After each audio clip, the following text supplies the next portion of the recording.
কাৰণেই আপোনালোকে যদি দেখে আমি যি কৈছো আজিলৈকে অসমত যিমানখিনি কথা আমি কৈছো আমি সকলো কথা পালন কৰিবলৈ আজিলৈকে চেষ্টা কৰি আছো। ৰাজনৈতিক কথা হওক অৰ্থনৈতিক কথা হওক আমি কতো পিছ পৰি যোৱা নাই। ইলেকশ্যনৰ সময়ত মই ৰাইজক কৈছিলো যে ইলেকশ্যন জিকিলে মই 1 লাখ ল'ৰা ছোৱালীক চাকৰি দিম। সবে ভাবিছিলে যে 1 লাখ দিব পাৰিব নেকি? এইটোতো মিছা কথা কৈছে। তথাপিতো মৰমতে ভোটটো দি দিছো। কিন্তু আজি আপোনালোকে দেখিছে যে আমি 1 লাখ নহয়, আমি এই মাহত যি নিযুক্তি দিম আমাৰ নিযুক্তিয়ে প্ৰায় 2 লাখৰ ওচৰ চাপিব। প্ৰায় 2 লাখ ল'ৰা ছোৱালীয়ে নিযুক্তি পাব। আজি যেতিয়া মই কৈছিলো যে টকা নিদিয়াকৈ চাকৰি পাব, মানুহে বিশ্বাস কৰা নাছিল যে টকা নিদিয়াকৈও চৰকাৰী চাকৰি হ'ব পাৰে নেকি। কিন্তু আজি আমি অসমত প্ৰমাণ কৰিলো যে টকা নিদিয়াকৈও চাকৰি পাব পাৰি। যোৱাবাৰ যেতিয়া ইলেকশ্যনৰ আগত আমি অৰুণোদয় আৰম্ভ কৰিলো তেতিয়া কংগ্ৰেছে কি ক'লে যে এইটো ইলেকশ্যনৰ আগত দিছে, ইলেকশ্যনৰ পিছত বন্ধ কৰি দিব। কিন্তু ইলেকশ্যনৰ পিছত অৰুণোদয় বন্ধটো নহলেই 830 টকা 1000 হল, 1250 টকা হল। আৰু লগত হাঁহে যেনেকে কণী পাৰে তেনেকে এইবাৰ অৰুণোদয়ৰ লগত 250 টকাৰ গেছ চিলিণ্ডাৰো লগত যোগ হৈ গল। হয়নে নহয়? তাৰ মানে আমি যি কওঁ তাক আমি পালন কৰো।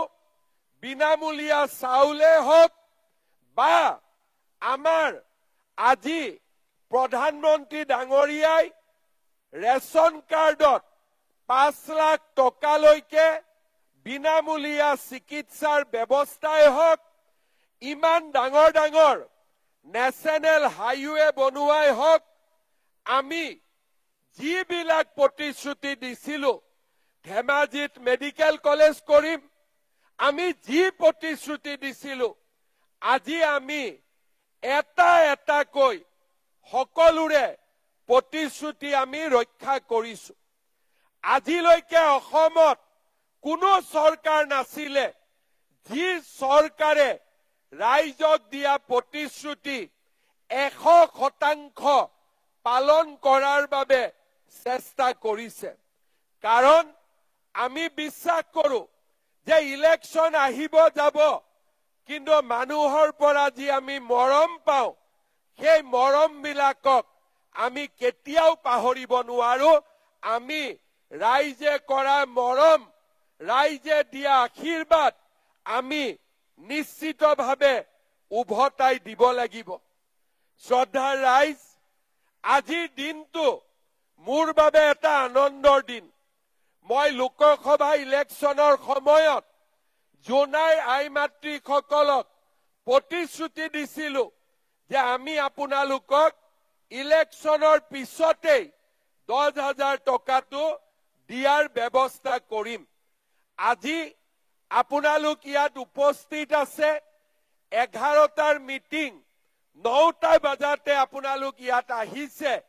তাৰ মানে আপোনালোকে জানে যে আজি মামা আহিব, আমাক টকাটো দিবই। এইটোকে কয় বিশ্বাস। আৰু এই বিশ্বাস আমি সদায় ৰাখিবৰ বাবে চেষ্টা কৰো। মই আজি এই কথাখিনি আপোনালোকক এই কাৰণেই কৈছো যে আমাৰ অসমত স্বাধীনতাৰ পিছত মানুহে কংগ্ৰেছৰ চৰকাৰ দেখিছিলে। ইলেকশ্যনৰ সময়ত যি কওক, কোনো দুখীয়া মানুহে চৰকাৰী আঁচনি পোৱা নাছিলে।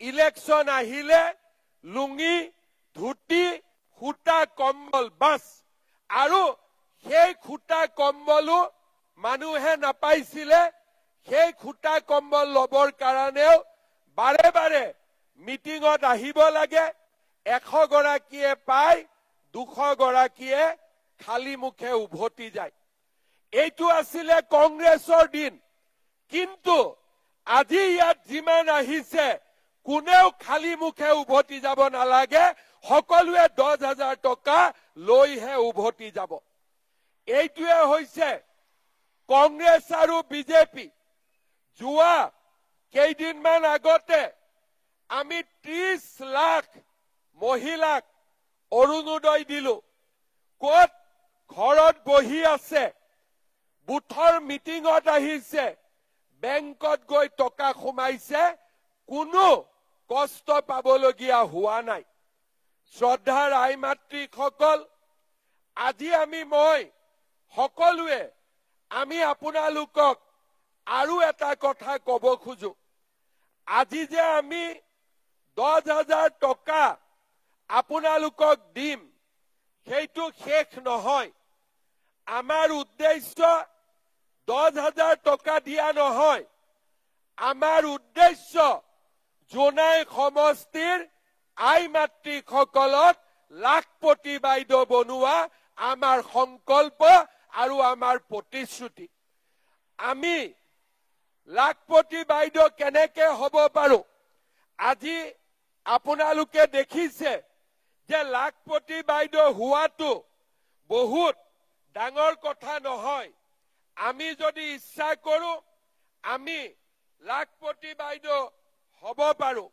আজি যদি আপোনালোকে খবৰ কৰে আমাৰ জোনাই গাঁৱৰ লুহিজান মাছগাঁৱৰ আজি মন্দিৰা দেউৰী বাইদেউ তেখেত লাখপতি বাইদেউলৈ পৰিণত হৈছে কেনেকে পৰিণত হৈছে যে আজি বাইদেৱে জৈৱিক ষ্ট্ৰবেৰী আৰু ভোট জলকীয়াৰ খেতি কৰি নিজে লাখপতি বাইদেউলৈ ৰূপান্তৰ হৈছে আজি আমাৰ 3 নম্বৰ সিমেন্ট চাপৰি জোনবিৰি আত্মসহায়ক গোটৰ দৰে বহুতে মাত্ৰ সপ্তাহত 10 টকাকৈ জমা কৰি আজি গ্ৰুপটো নিজৰ ভৰিৰ ওপৰত থিয় কৰিছে আমাৰ অসমত 4 লাখ আত্মসহায়ক গোট আছে 4 লাখ আত্মসহায়ক গ্ৰুপত 40 লাখ মহিলা জড়িত হৈ আছে এই 40 লাখ মহিলাক আমি লাখপতি বাইদেউ বনাব লাগে মোদী ডাঙৰীয়াই কৈছে যে মই ভাৰতত 3 কোটি মহিলাক লাখপতি বাইদেউ বনাব খোজো আৰু অসমত আমি 40 লাখ বাইদেউক 40 লাখ মাক আমি লাখপতি বাইদেউ বনাব খোজো আৰু তাৰ কাৰণে আজি আমি অসমত এক প্ৰকাৰ ক'ব গ'লে এটা বিপ্লৱৰ আমি সৃষ্টি কৰিছো আত্মসহায়ক গোট গঠন হোৱাৰ আগতে যিসকল মহিলা ঘৰত সোমাই আছিল আজি আত্মসহায়ক গোটে আমাৰ মহিলাসকলক বাহিৰলৈ লৈ আহিলে স্বামীৰ উপাৰ্জনত আজি আমাৰ মহিলাসকলে হাত উজান দিয়ে আৰু মহিলাসকলে স্বামীৰ কষ্ট অলপ হলেও কমাবৰ কাৰণে চেষ্টা কৰে নিজৰ লৰা ছোৱালীক শিক্ষিত কৰিবৰ কাৰণে প্ৰচেষ্টা কৰে আজি আমাৰ অসমৰ নাৰী শক্তিয়ে এক প্ৰকাৰ ক'ব গ'লে গোটেই ৰাজ্যখনতে এক নতুন বিপ্লৱৰ সৃষ্টি কৰিছে সেইবাবে মই কেতিয়াবা কওঁ যে আমাৰ মহিলাসকলে ঘৰখন চলাবলৈ যিমান কষ্ট কৰে মোৰ লগত যদি আৰু টকা থাকিলেহেঁতেন মই হয়তো অৰুণোদয় আঁচনিও একেদিনাই 3,000 টকা কৰি দিলোহেঁতেন কিন্তু আজি আমি দুখীয়া দেশ তথাপিতো আজি আপোনালোকে দেখা পাইছে যে 830 টকাৰ পৰা অৰুণোদয় 1250 আৰু 250 টকা গেছ এতিয়া 1500 টকালৈকে যাবৰ বাবে আৰম্ভ কৰিছে। আজি আমি 10,000 টকা মহিলাসকলক ইয়াত দিম, কিন্তু 10,000 টকাত আমি ৰখি নাযাওঁ, কাৰণ আমি লাখপতি বাইদেউ হ'ব লাগিব। আৰু তাৰ কাৰণে মই আপোনালোকক কেইটামান পৰামৰ্শ দিব খুজিছো। আজি 10,000 টকা পোৱাৰ লগে লগে আমি সকলোৱে এটা এটা মোবাইল কিনি ল'ব লাগিব। কোনে কোনে মোবাইল কিনিব? কিনিব লাগিব নে নাই মোবাইল? নালাগে? কাক কাক মোবাইল কিনিব নালাগে হাত দাঙকচোন। আচ্ছা, এতিয়া আপোনালোকে বুজি পালে যে 10,000 টকাটো দি আমি মোবাইল নিকিনো। ঠিক আছে, কি কৰিম আমি? এই 10,000 টকা দি আমি 3টা কাম কৰিব পাৰো। 1 নম্বৰ, এই 10,000 টকা আমি যদি গ্ৰুপত দিওঁ, গ্ৰুপত 1 লাখ টকা হ'ব। আৰু 1 লাখ টকা দি আপোনালোকে যদি ব্যৱসায় কৰে, বেংকেও আপোনালোকক আৰু লোন দিব। এইটো হল মোৰ প্ৰথম উপদেশ, যে যিবিলাকৰ গ্ৰুপটো খুব ভাল আৰু মহিলাসকলৰ মাজত সম্পৰ্ক ভাল, কাজিয়া পেচালো নহয়, তেনেহলে 10,000 টকাটো গ্ৰুপত দিয়ক। 1 লাখ টকা হ'ব আৰু 1 লাখ টকা দি আপোনালোকে বহুত ধৰণৰ ব্যৱসায় কৰিব পাৰিব আৰু বেংকেও আপোনালোকক বেছিকৈ লোন দিব। 1 নম্বৰ। 2 নম্বৰ, যে নহয় আমি গ্ৰুপত নিদিও আৰু আমি নিজে কিবা এটা কাম কৰিম, কোনো আপত্তি নাই। আপোনালোকে নিজে হাঁহ কুকুৰা পালন কৰক, গাই গৰু পালন কৰক, আপোনালোকে আমাৰ শালত কাপোৰ বুৱক, মৌমাখি পোহক, সৰু দোকান এখন দিয়ক, আমাৰ কোনো আপত্তি নাই। এইটো হল 2 নম্বৰ। 3 নম্বৰটো কি?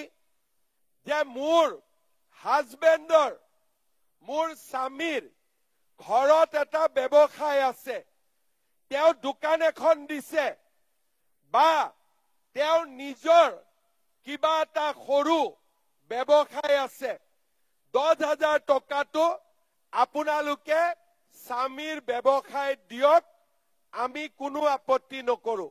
কাৰণ স্বামী আৰু পত্নী লগ লাগিয়ে এখন ঘৰৰ নিৰ্মাণ হয়।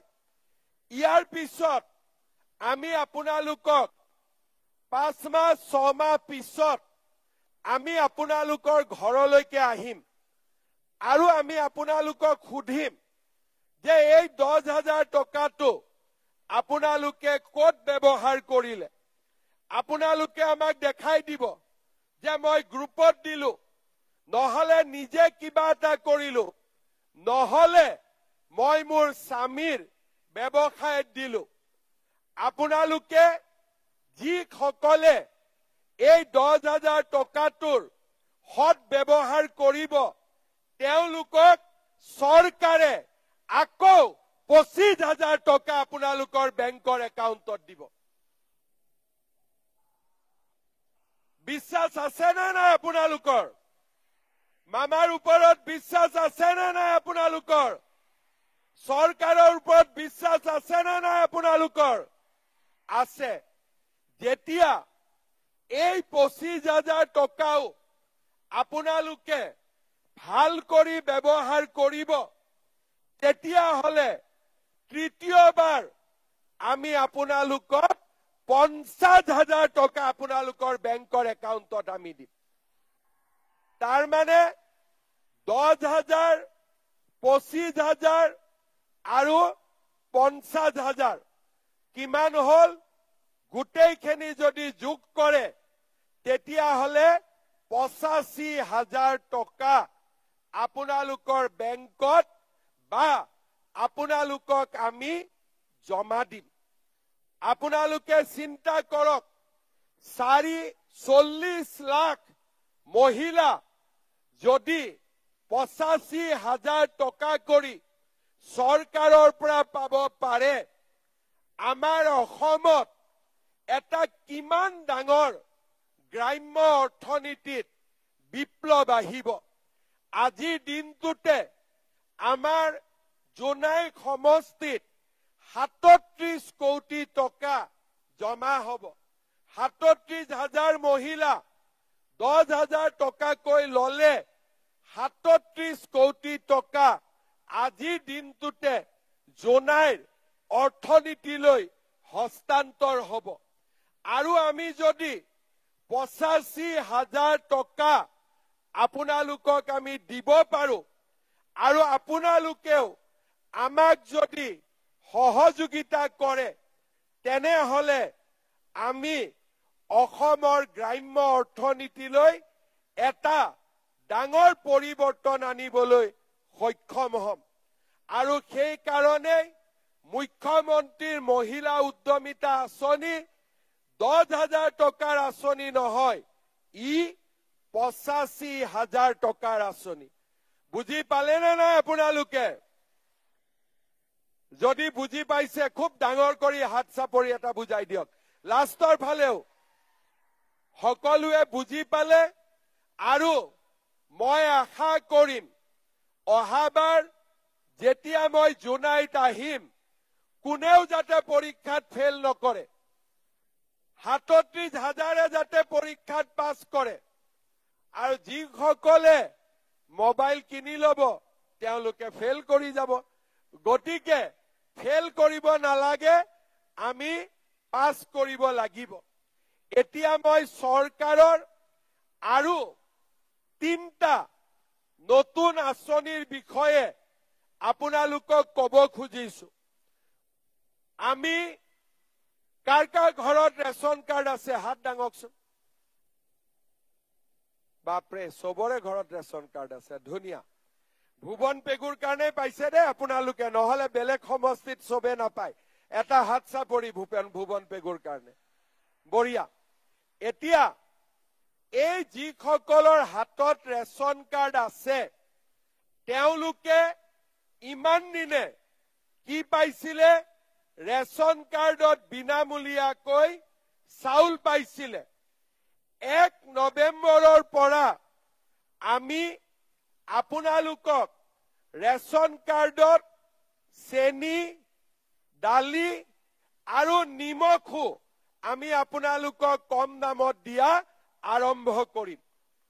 তাৰমানে ঘৰখন চলাবলৈ আপোনালোকৰ কষ্ট কম হ'ব। চাউল পালে, দালি পালে, নিমখ পালে আৰু লগত চেনি পালে। দ্বিতীয়, আমাৰ যিসকলে অৰুণোদয় আঁচনি পাইছে তেওঁলোকে যদি গেছ কিনে, গেছৰ চিলিণ্ডাৰ কিনে, 950 টকাত গেছৰ চিলিণ্ডাৰ কিনিব কষ্ট হয়। এতিয়া চৰকাৰে কি কৰিব? গেছৰ চিলিণ্ডাৰত 250 টকা আপোনালোকৰ একাউণ্টত দি দিব। তাৰমানে 950 টকাৰ গেছ আপোনালোকে 750 টকাত পোৱা আৰম্ভ কৰিব আৰু 550 টকাত যোনে গেছ কিনে তেওঁলোকে 300 টকাত গেছ কিনিব বা গেছ পাব আৰম্ভ কৰিব। তৃতীয়তে, যিসকলে অৰুণোদয় আঁচনি পাইছে ফেব্ৰুৱাৰী মাহত তেওঁলোকক মই আৰু এটা ডাঙৰ উপহাৰ দিব গৈ আছো। কি দিম এতিয়া নকওঁ, তেতিয়া আপোনালোকক কম। কেতিয়া কম, কোন মাহত কম, কেতিয়া কম? ফেব্ৰুৱাৰী মাহত কম। লগতে আপোনালোকক মই আৰু ক'ব খুজিছো যে আমাৰ ল'ৰা ছোৱালীৰ কলেজত এডমিশ্যনত আপোনালোকে পইচা দিব নালাগে। আমি বিনামূলীয়াকৈ এডমিশ্যন দিওঁ। ছোৱালীক পঢ়িবৰ কাৰণে আমি নিযুত মইনা আঁচনি দিওঁ। ছোৱালী ল'ৰাক স্কুলত আমি বিনামূলীয়াকৈ কিতাপ দিওঁ। মেট্ৰিকৰ ফৰ্ম ফিল আপৰ বেছি পইচা আমি দিওঁ। ক্লাছ 9ৰ ছোৱালী ল'ৰাক আমি চাইকেল দিওঁ আৰু ভাল ৰিজাল্ট কৰিলে আমি স্কুটি দিওঁ। তাৰ মানে আপোনালোকৰ ঘৰত যিমান দায়িত্ব আছিলে, ঘৰৰ মানুহক, ঘৰৰ পৰিয়ালক খোৱা পিন্ধা দিব লাগে, চাউল দালি নিমখ চেনি আমি সহায় কৰিলো। গেছ কিনিব লাগে, গেছত আমি সহায় কৰিলো। ল'ৰা ছোৱালীক পঢ়ুৱাব লাগে, আমি ল'ৰা ছোৱালীক পঢ়ুৱাবৰ কাৰণেও কিতাপ এডমিশ্যন আমি দিলো। তাৰ মানে ঘৰৰ মালিকৰ কষ্ট আমি যিমান পাৰো আমি কমাই দিলো। আগতে অসমত চৰকাৰ আহিছে আৰু চৰকাৰ গৈছে, কিন্তু কোনেও দৰিদ্ৰ আৰু মধ্যবিত্ত পৰিয়ালৰ বাবে ইমান চিন্তা কৰিব পৰা নাছিল। আজি সঁচাকৈয়ে আমি সকলো আত্মবিশ্বাসী। আজি আমাৰ জোনাইত মানুহৰ মাটিৰ পাত্তা নাছিলে, NC ভিলেজ আছিলে, আমি তাক ঠিক কৰিলো। জোনাই আজি বিভিন্ন পৰ্যায়ৰ উন্নতি আজি আমি সকলোৱে দেখা পাইছো। আপোনালোকে জানে যে আমাৰ জোনাই সমষ্টিৰ আজি আমি প্ৰায় 45খন নন কেডেষ্ট্ৰেল গাঁৱক আমি কেডেষ্ট্ৰেল কৰিছো। ৰাষ্ট্ৰীয় ঘাইপথৰ 81 কিলোমিটাৰ ৰাস্তা আমি সময়ৰ আগত সম্পূৰ্ণ কৰিছো। কেৰকেৰৰ পৰা বৰঙলৈ 41.25 কোটি টকা ব্যয়েৰে আমি মথাউৰি নিৰ্মাণ কৰিছো। 200খন বিছনাযুক্ত চিকিৎসালয় নিৰ্মাণ হৈছে। আজি আমাৰ জোনাই উচ্চ মাধ্যমিক বিদ্যালয়, ফ্ৰণ্টিয়াৰ ইউনাইটেড স্কুল আৰু ট্ৰাইবেল গাৰ্লছ স্কুলত আমি 8 কোটি টকা দি আমি সুন্দৰ আজি স্কুল নিৰ্মাণ কৰিছো। আমাৰ ইয়াতে একালব্য আদৰ্শ আৱাসিক বিদ্যালয় গঢ়ি উঠিছে। 30,000 মহিলাই অৰুণোদয় পাইছে। 46,500 পৰিয়ালে ৰেচন কাৰ্ড পাইছে। 9,844 গৰাকী কৃষকে আজি আমাৰ কৃষক সন্মান যোজনা পাবলৈ সক্ষম হৈছে। চিমেণ্ট চাপৰি, চিচি টঙনিত নতুনকৈ ডেভেলপমেণ্ট ব্লক নিৰ্মাণ কৰা হৈছে।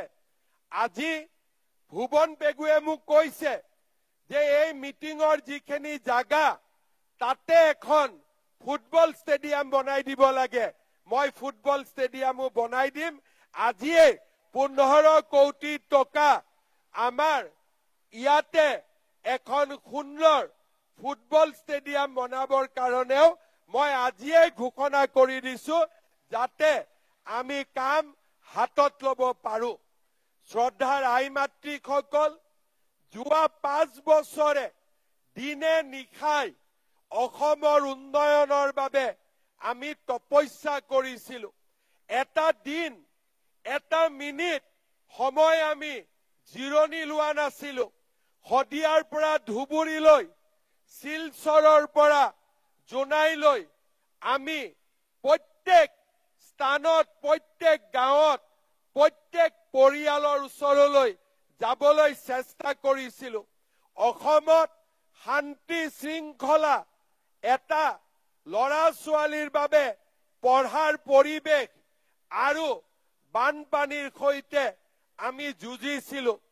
জোনাই আৰু ধেমাজিৰ ৰাইজে প্ৰত্যেক বছৰে বানপানীত কান্দিছিলে, কিন্তু বিজেপি চৰকাৰ অহাৰ পিছত ধেমাজি জিলাক আৰু জোনাইক আমি বানপানীৰ কৰাল গ্ৰাসৰ পৰা ৰক্ষা কৰিবলৈ আমি সমৰ্থ হৈছো।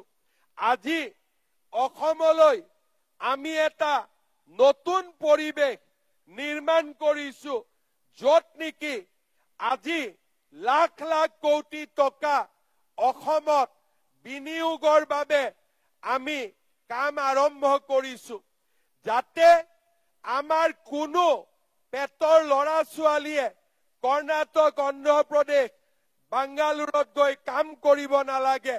মাকৰ ল'ৰা মাকৰ কাষত থাকিয়ে যাতে কাম কৰিব পাৰে।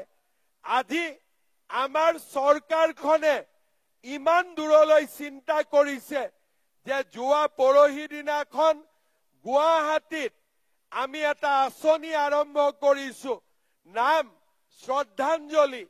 যদি কোনোবা ল'ৰা চাকৰি কৰিবলৈ গৈ অন্ধ্ৰপ্ৰদেশ, কৰ্ণাটকত ভগৱানে নকৰক মৃত্যুৰ মুখত পৰে, 50,000 1 লাখ টকা খৰচ কৰি তেওঁলোকৰ মৃতদেহ মাকৰ ওচৰলৈকে ঘূৰাই আনিব পৰিয়ালে নোৱাৰে।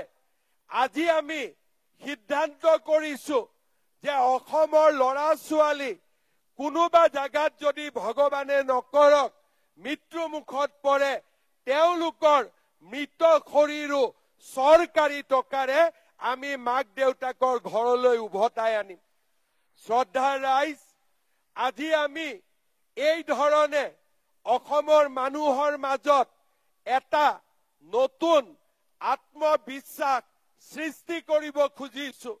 কলেজ স্কুলত 1 লাখ 2 লাখ টকা নহয়, হাইস্কুলবোৰ 8 কোটি টকাৰে নতুনকৈ বনাবৰ বাবে কাম আৰম্ভ কৰিছো। অংগনবাদী কেন্দ্ৰবিলাক আমি নতুনকৈ সজাই পৰাই তুলিছো। আজি এই মুখ্যমন্ত্ৰীৰ মহিলা উদ্যমিতা আঁচনি, আজি আমি কংগ্ৰেছ দলক আমি বুজাই দিছো যে অসমত আজি লুঙি আৰু ধুতিৰ কোনো কাম নাই। অসমত আমি লাখপতি বাইদেউ বনাম। অসমৰ আই মাতৃক এতিয়া লুঙি ধুতি সূতা কম্বলেৰে আৰু কোনেও ঠগাব নোৱাৰিব। অসমৰ আই মাতৃক লাখপতি বাইদেউ নবনোৱালৈকে চৰকাৰ শান্ত নহব। চৰকাৰে কষ্ট কৰিব, চৰকাৰে কাম কৰিব। শ্ৰদ্ধাৰ আই মাতৃসকল, 5 বছৰৰ তপস্যাৰ বাবে আজি আমি আমাৰ ৰাজ্যখনক পৰিৱৰ্তন কৰিব পাৰিছো। মই বিশ্বাস কৰো আপোনালোকৰ আশীৰ্বাদত এইখন অসমক আমি ভাৰতৰ ভিতৰতে এখন সৰ্বশ্ৰেষ্ঠ ৰাজ্যত পৰিণত কৰিব পাৰিম। আজি অসমত আগতে আমি কৈছিলো অসম আমাৰ ৰূপহী, আমাৰ অসম ৰূপহী, ভাৰতৰে পূৰ্ব দেশৰ সূৰ্য উঠা দেশ। সূৰ্য উঠিছিলে, কিন্তু এতিয়া আমি লোৱা আঁচনিবিলাকো ভাৰতৰ বাকী ৰাজ্যই আমাৰ পৰা লৈ গৈছে। আজি